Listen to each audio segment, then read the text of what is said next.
Good morning, ladies and gentlemen. Welcome to Besakya Temple. How are you today? I'm good. Good? Great, nice to hear that. Since I'm your local tour guide, I'm sure we don't know each other yet, so let's introduce ourselves. My name is Putu Meisha and Ningsih. You can simply call me Meisha. Your name, please? Mr. Jackson? Miss Emily? Mr. Brandon? And Miss Alexa. Alright, it's very nice to know all of you here. Now, I would like to explain some regulations before we enter the temple. The first one, this is the basic one that everyone should know before entering the temple, is all of you should wear Balinese traditional sarung and also selendang. Over there, Mr. Made, he already prepared the things for you. Mr. Made, please give them their sarung and also selendang, and also please help them with it. Alright, Miss Meisha. Thank you. Alright, are you done with the sarung and selendang? Yes. Great. Now I would like to continue my explanation. So the second regulation, this is for the women. For the women who got their period time, they are not allowed to enter the temple. But don't worry, they still have the chance to look the beautiful view from the outside of the temple. Maybe anyone got their period time? Miss Emily? No? Miss Alexa?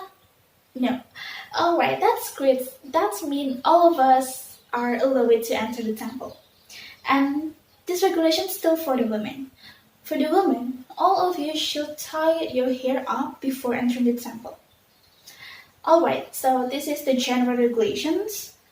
Please keep your words, mind your behaviors, and also mind your thoughts while we are in temple.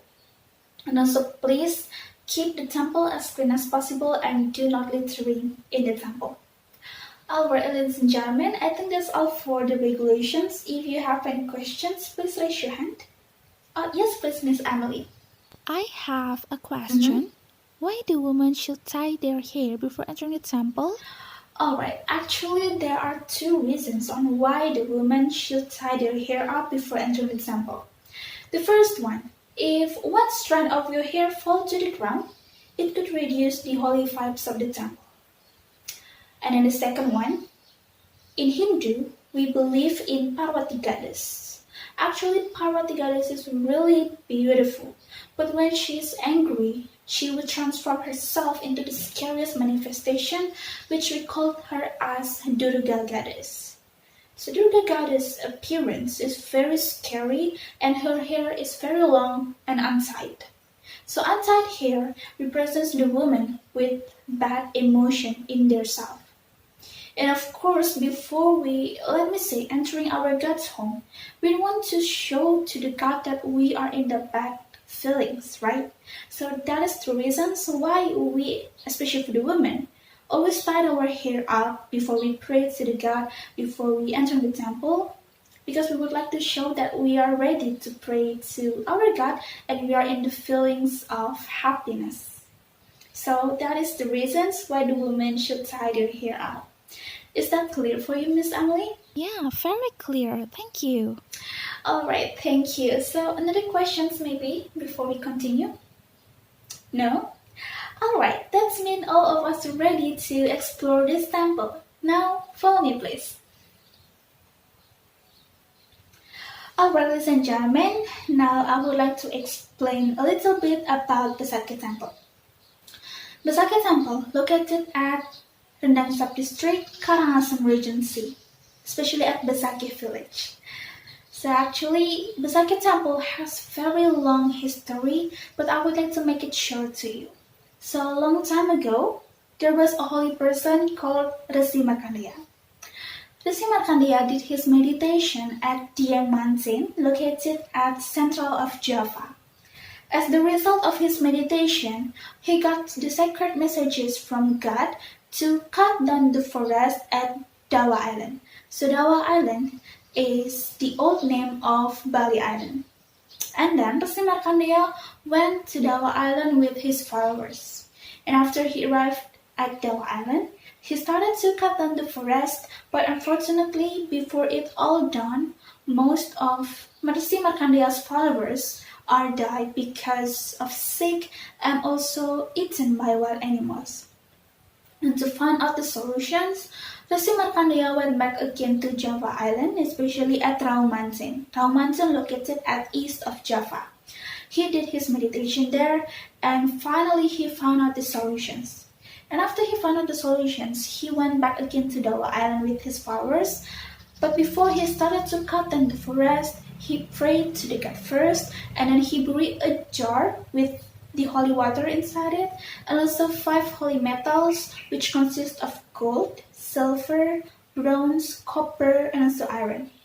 Not just that, he also buried a holy jewel that we call it as Mirahadi. So after the ceremony, finally Resi Markandeya and his followers succeed to cut down the forest. And the place where Resi Markandeya buried the jar with the holy water, metals, and also jewel, we call it as Basuki, or means protected, and now also known as Besaki. So that is the short history of this temple, ladies and gentlemen. And as you could see around you, there are a lot of temples here. And the total of the temples in Besaki Temple are 46 temples, but actually there are 4 main temples and 1 central temple in this area, which we call it as Chaturlokapala. These 4 temples are Batu Madik Temple, Kidulingkretek Temple, Ulun Kulkul Temple, and Gelap Temple. And the central temple, we call it as Penataran Agung Temple, which is located in front of you. So now let's have a look inside Penataran Agung Temple. Follow me, please. Alright, ladies and gentlemen, so this is Penataran Agung Temple. As you can see in front of you, there are standing 3 high temples, which we call it as Padmatiga. So in Padmatiga, Balinese people worship the 3 Purusa, which consist of Siwa, Sadasiwa, and Paramasiwa. Move to your left side.